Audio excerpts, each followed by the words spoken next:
Hello friends, welcome to Priya's Kitchen. இன்னைக்கு நம்ம பார்க்க போற ரெசிபி ஹெல்தியான தேங்காய் நிலக்கடலை இனிப்பு சட்னி. நீர் தோசைக்கு அப்புறம் மற்ற தோசைக்கு சப்பாத்திக்கு எல்லாத்துக்குமே யூஸ் பண்ணிக்கலாம். என்னோட ஸ்டைல் எப்படி பண்ணலாம்னு பார்க்கலாம். இதுக்கு நான் ஒரு கடாயில ஒரு 1/2 கப் அளவு தண்ணி சேர்த்துக்கிறேன்.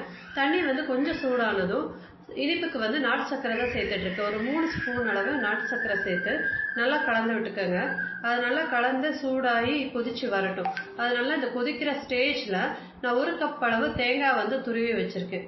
அந்த தேங்காய் இது கூட நம்ம சேர்த்துக்கலாம். சேர்த்து நல்லா மிக்ஸ் பண்ணி விடுங்க. மிக்ஸ் பண்ணிட்டு இதுக்கு ஏலக்காய் தூள் கொஞ்சம் அந்த ஃப்ளேவருக்காக சேர்த்துக்கிறேன். கொஞ்சமா ஏலக்காய் தூள் சேர்த்துக்கோங்க. அப்புறம் நிலக்கடலையை வறுத்து பொடிச்சு வச்சிருக்கேன். ஒரு 1/2 கப் அளவு அதையும் போட்டு சேர்த்து நல்லா கலந்து விட்டு ஒரு 2ல இருந்து 3 நிமிஷம் கொதிக்க விட்டீங்கன்னா போதும். ரொம்ப நேரம் குக் ஆகணும்னு அவசியம் இல்லை. நல்லா இது கொஞ்சம் 2-3 நிமிஷம் கொதிச்சதுக்கு அப்புறம் இதை நீங்க நீர் தோசைக்கு சப்பாத்திக்கு வேற மற்ற தோசைக்கு எல்லாம் சர்வ் பண்ணலாம். இந்த டிஷ்ஷை ட்ரை பண்ணி பார்த்துட்டு பிடிச்சிருந்தா லைக் பண்ணுங்க, கமெண்ட் பண்ணுங்க, ஷேர் பண்ணுங்க. தேங்க்யூ.